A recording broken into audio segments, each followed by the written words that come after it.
नमस्कार। मैं प्रभात कुमार विश्नोई, प्रवक्ता अर्थशास्त्र, राजकीय inter college Deori, online class में अपने सभी छात्र एवं छात्राओं का हार्दिक अभिनंदन करता हूं। प्यारे बच्चों, नमस्कार।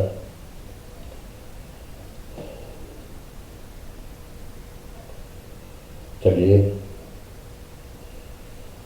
कक्षा 11 के लिए आज ऑनलाइन क्लास में मैं आपको बताने जा रहा हूँ माध्यिका की गणना। इससे पूर्व जो है हमने आपके लिए माध्य यानी समांतर माध्य की गणना बताई है। उसके हमने 3 सूत्र आपको बताए थे, यानी कि समांतर माध्य यानी किसी श्रेणी के समस्त पदों के योग को पदों की कुल संख्या से भाग देकर किसी श्रेणी के समस्त पदों की कुल संख्या से भाग देकर जो मान ज्ञात होता है या प्राप्त होता है उसे समांतर माध्य कहते हैं। ठीक है, तो हमने इसका एक पहला सूत्र लिखा था, एक्स बार ये बराबर होता है सिग्मा एक्स बटे एन, सिग्मा एक्स एन बटे एन। तो ये सूत्र हमने आपको बताया था पहले। ठीक है, और ये प्रत्यक्ष रीति का सूत्र बताया। इसके बाद हमने आपको एक दूसरा सूत्र बताया, है ना। अगर लघु रीति से निकालना है, ये तो प्रत्यक्ष रीति का सूत्र हो गया, है ना, प्रत्यक्ष रीति।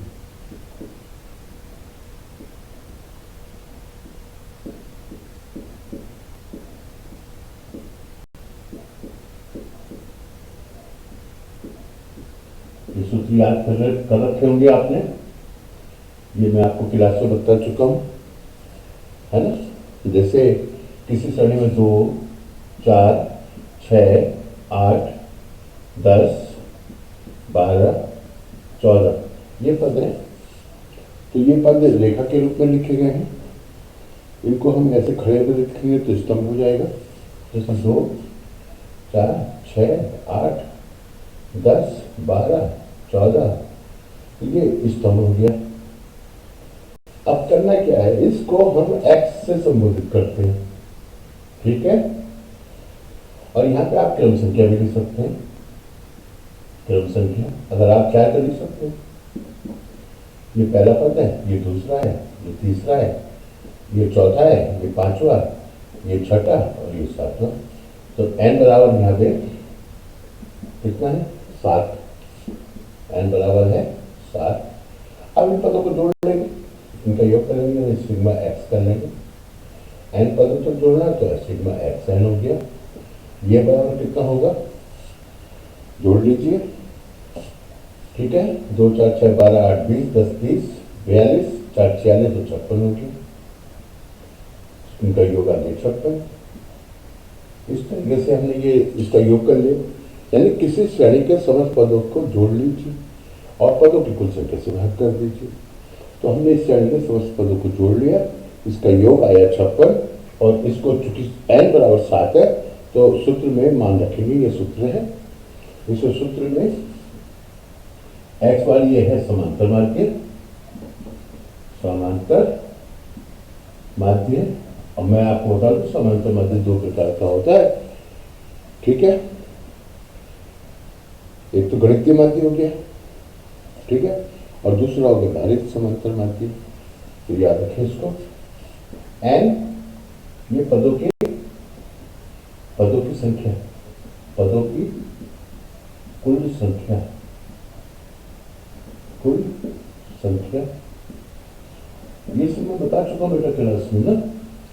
और सिग्मा ये है योग के लिए, योग के लिए। योग का मतलब समझते हैं ना, अरे योग का मतलब है जोड़ना, सारे पदों को जोड़ना। 2, 4, 6, 8, 10, 12, 15 इन सारे पदों को जोड़ना है। तो यहाँ पे हमने क्रम से क्या लिख दिया, अपने आप लिख दिया। ये हमारा सवाल है, समांतर माध्य निकालिए। ये पद यहाँ लिखे, इनके क्रम डाल दिए।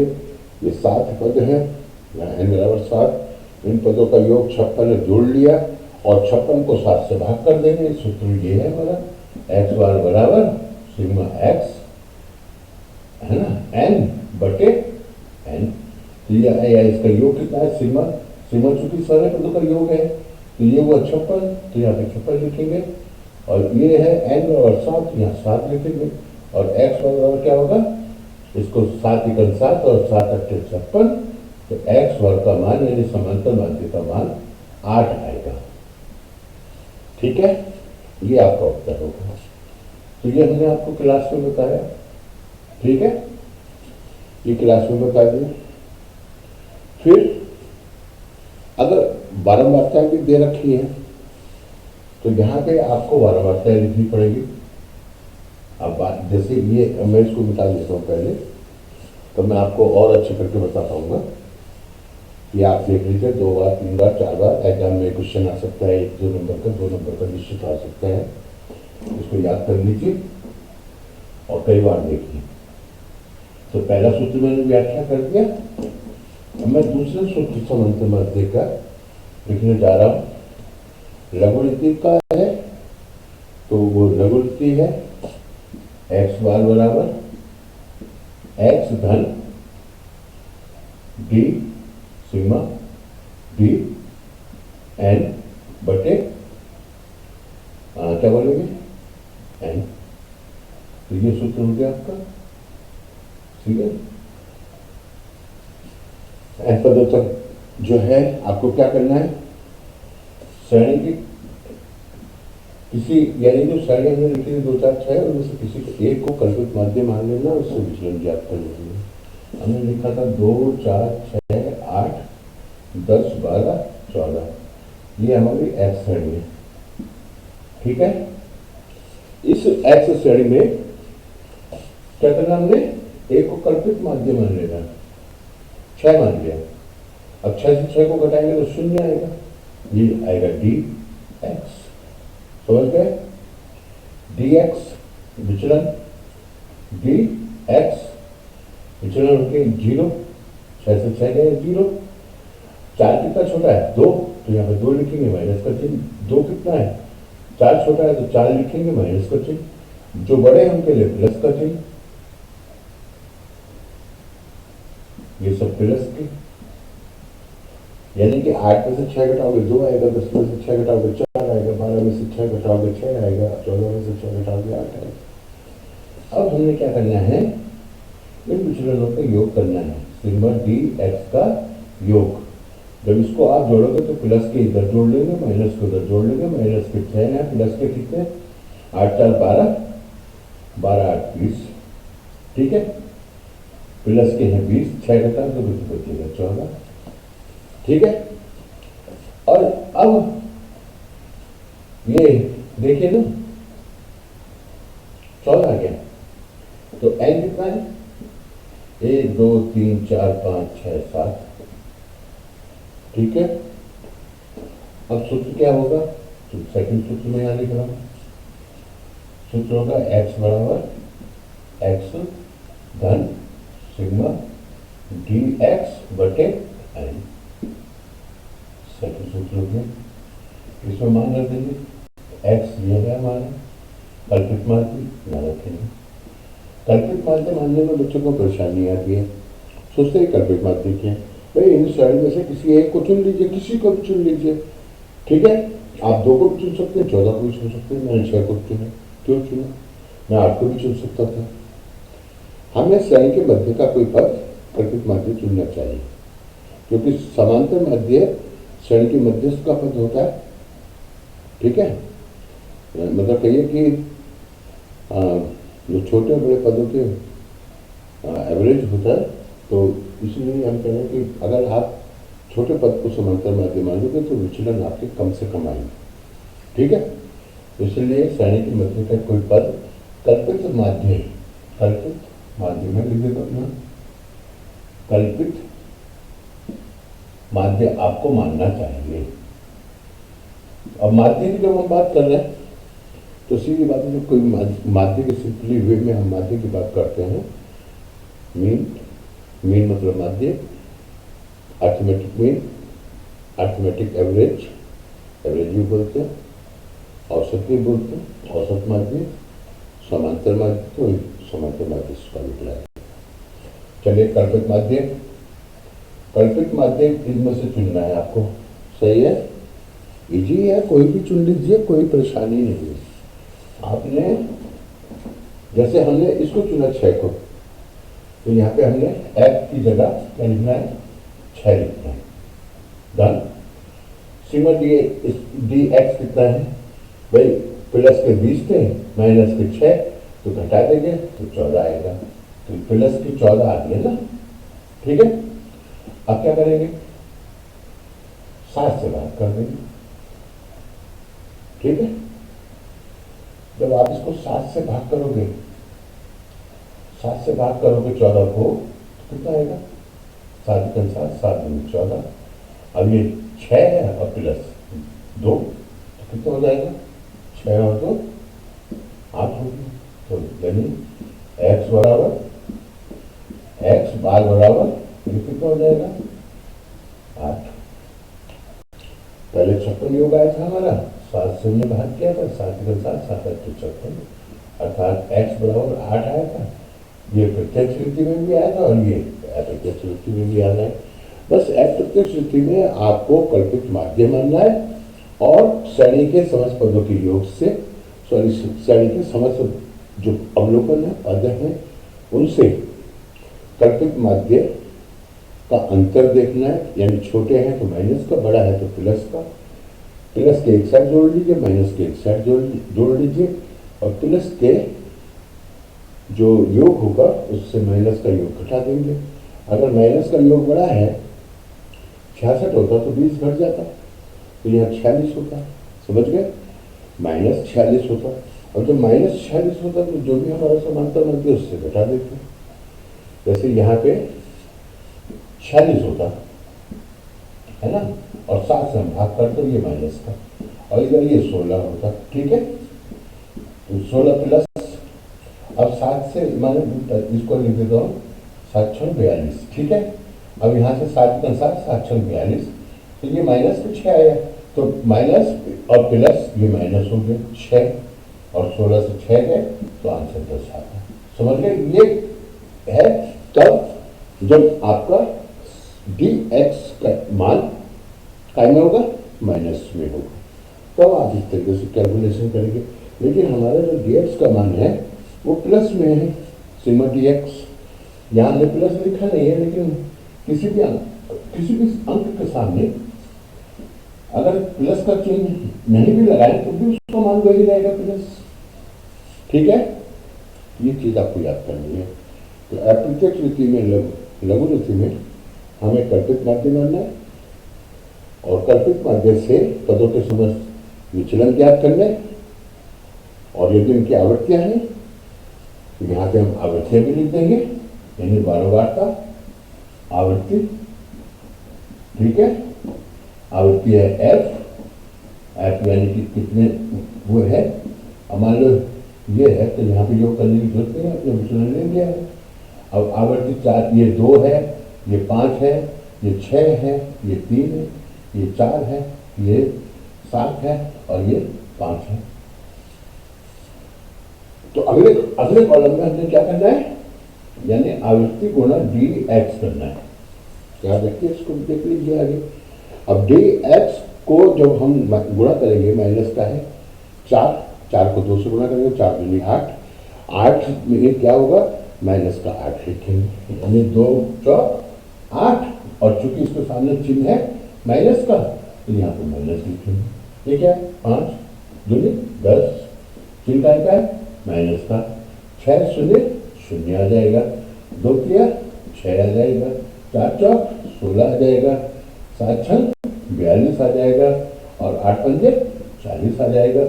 अब ये हमारा योग हो गया, देख रहे हैं ना अब। तो यहाँ सवाल कितना बदला, सवाल में तो केवल यही 2 चीज होगी, एक ये लिखा होगा, एक आवृत्ति लिखी होगी, है ना, ऐसे लिखा होगा सवाल। x ये बराबर है 2 4 6 8 10 12 14, और आवृत्ति, ये तो पदमान हो गया, पदमान या पदमूल्य, और ये हो गया आवृत्ति, इसको हम एफ लिखते हैं।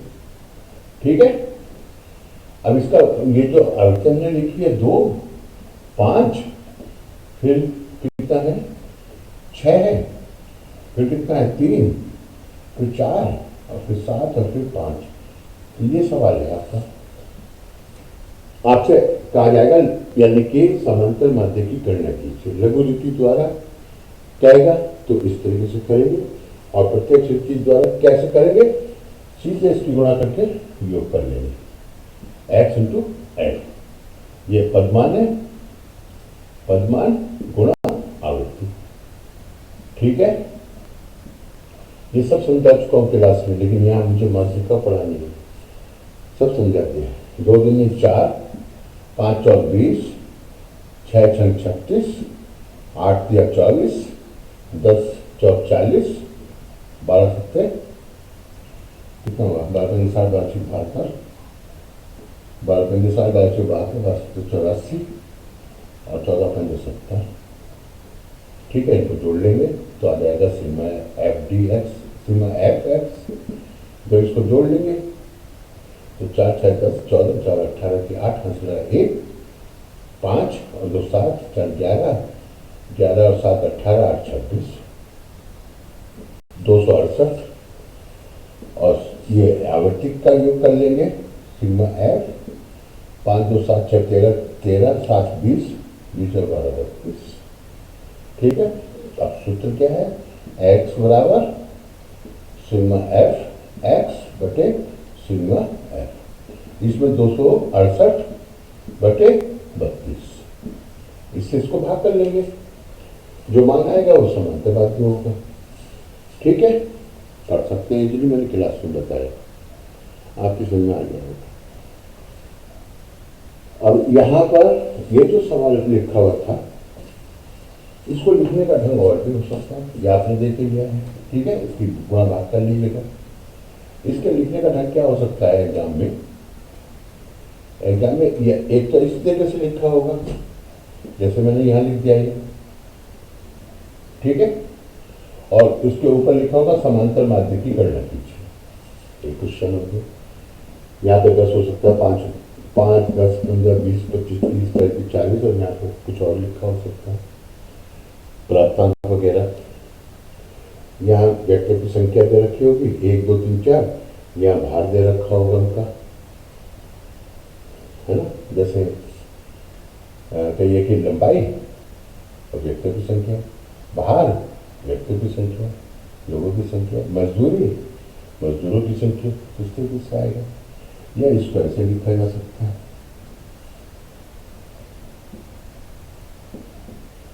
ये एक्स है, ये पदमान, ये एक्स है, इस तरीके से इसके खाने बने होंगे। यहाँ लिखा होगा 2, फिर 4, फिर 6, फिर 8, फिर 10, फिर 12 और लास्ट में 14, और इसकी आवृत्ति दे रखी होगी 2 5 6 3 4 7 और 5। अब यहाँ पे लिखा होगा समांतर माध्य की गणना करिए, समांतर माध्य ज्ञात करें। तो ये क्वेश्चन ऐसे भी लिख सकते हैं और ऐसे भी लिखा हुआ सकता है, समांतर माध्य ज्ञात करें।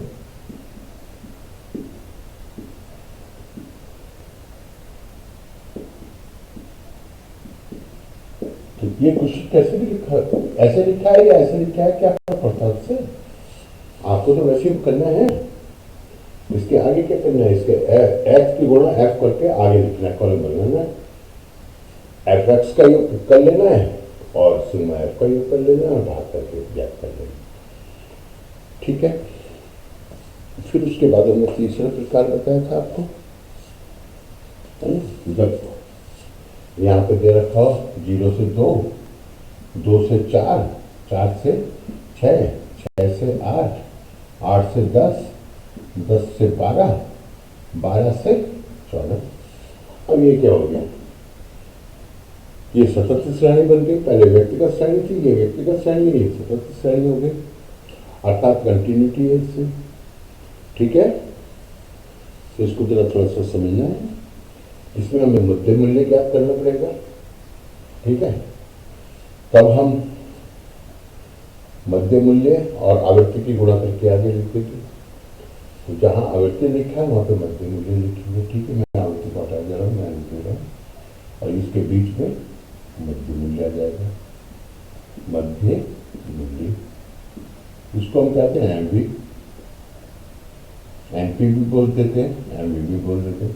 Mid value 1, 3, 5, 7, 9, 11, 13। कैसे ज्ञात किया? 0 2 को जोड़िए, 2 से भाग कर दीजिए। 0 में 2 जोड़ेंगे 2 आएगा, 2 को 2 से भाग करेंगे 1 आएगा। 4 2 6, 2 से भाग करेंगे 3 आएगा। 6 4 10, 2 से भाग करेंगे 5 आएगा। 6 7 6 और 8 14, 2 से भाग करेंगे 7 आएगा। तो इस तरीके से मध्य मान ज्ञात करके लिख लेंगे। फिर आवृत्ति उतार लेंगे। 2, 5, 6, 3, 4, 7 और 5। अब नेक्स्ट कॉलम क्या बनाएंगे? नेक्स्ट कॉलम में लिखेंगे x इंटू एफ, यानी पदमूल्य, पदमान गुणा आवृत्ति या वारंवारता, आवृत्ति। ठीक है, अब इसकी गुणा करेंगे 2 कम 2, 5 3 15, 6 5 30, 7 21, 9 4 36, 11 7 77 और 13 5 65। अब इनका योग कर लेंगे, आवृत्तियों का योग कर लेंगे 32 है, इनका भी योग कर लेंगे और जो योग आएगा इसको हम कहेंगे सिग्मा एफ एक्स, इसका योग हो जाएगा। सूत्र क्या होगा? डायरेक्ट सूत्र है कि एक्स बार बराबर सिग्मा एफ एक्स बटे सिग्मा एक्स। मैं तो थोड़ा पेन चेंज कर लूँ। ठीक है, नीला पेन ले लें, मैं देखता हूँ ये चल रहा है, ये चल रहा है।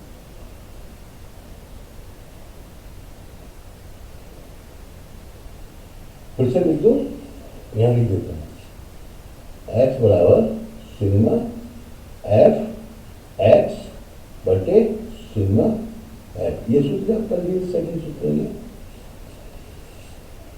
वहाँ भी सेकंड लिखा है, फर्स्ट का ये लघु रीति का सूत्र है, इसको थर्ड कर दीजिए, क्या सूत्र होता है याद कर लीजिए। ये प्रत्यक्ष रीति का दूसरा सूत्र है।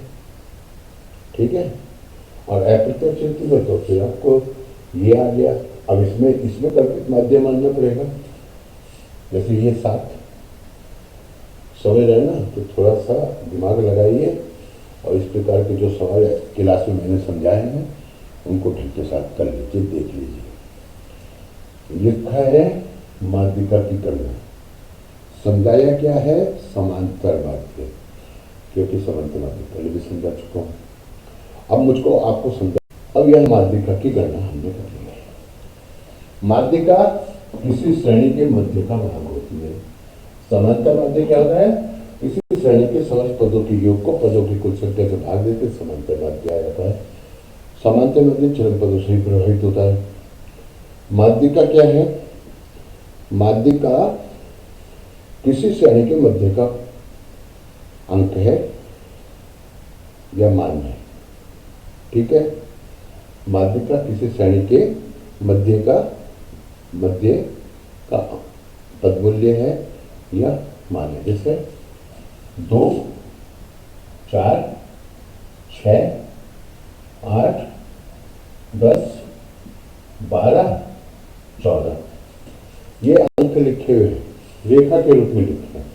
ये रेखा के रूप में लिखे ना, रेखा के रूप में। और अगर ये खड़ी रेखा, खड़े रंग में लिखा तो स्तंभ कहते हैं इसको। ये रेखा है और स्तंभ में क्या होता है? स्तंभ इस तरीके से लिखा जाएगा 2, 4, 6, 8, 10, 12, 14 ये स्तंभ है। तो किसी भी प्रकार से लिखा है कोई फर्क नहीं पड़ता है। आपके एग्जाम में 2 नंबर का क्वेश्चन लिखा होगा, इस प्रकार के अंक लिखे होंगे, लिखा होगा माध्यिका की गणना कीजिए।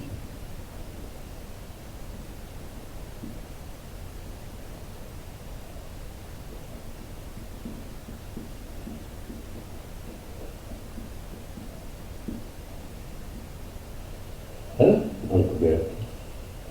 ये क्वेश्चन है आपका, जो भी एग्जाम में हो, क्वेश्चन 6 हो, 16 हो, 15 हो, 12 हो, ठीक है, 11 हो, जो भी हो, ये लिखो 3, 6, 5, 4, 2, 6, 9, 11, 5 हैं, 11 के बाद तो ये 8 और 17, ऐसे भी लिखा हुआ हो सकते हैं। तो मैं इसको ना समझा, मैं इसको समझाता हूँ आपको, ठीक है। इसको समझाने का एक कारण है, और वो कारण मैं आपको अभी समझाता हूँ, ठीक है। माध्यिका निकालने के लिए एग्जाम में आ सकता है भाई, आपकी परीक्षा है 26 तारीख से, और 26 तारीख से आपकी परीक्षा है। अगर आपको माध्यिका निकालना सीखना है तो आप जरा इसको जरा ध्यान से देख लेना, ठीक है। ये जो अंक लिखे हैं इनको व्यवस्थित करना पड़ेगा आरोही क्रम में। किस क्रम में? आरोही क्रम। आप लोग को दो प्रकार से लिख सकते हैं, आरोही क्रम, ये भी एग्जाम में आता है, क्रम, अवरोही क्रम।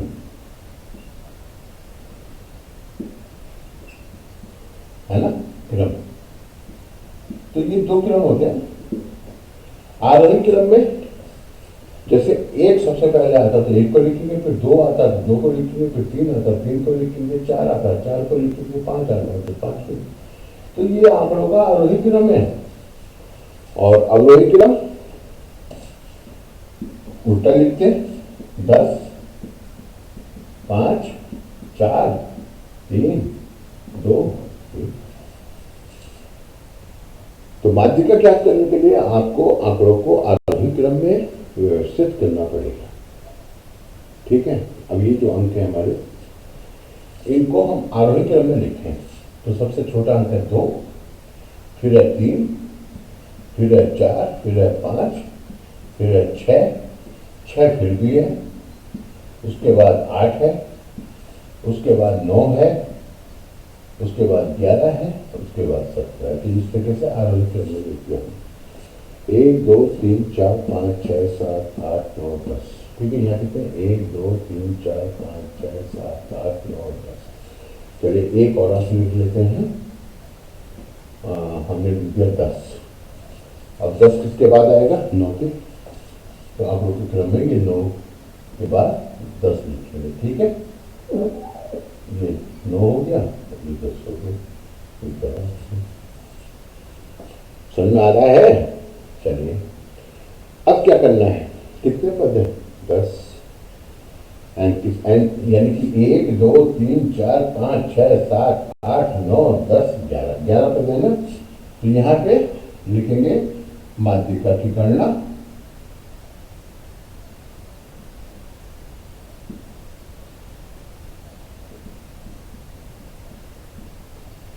प्रश्न संख्या जो भी होगा 11 है का हल। इस तरीके से आप एग्जाम में डालते ही होंगे। माध्यिका की गणना आंकड़ों को आरोही क्रम में व्यवस्थित करने पर या समंकों को आरोही क्रम में व्यवस्थित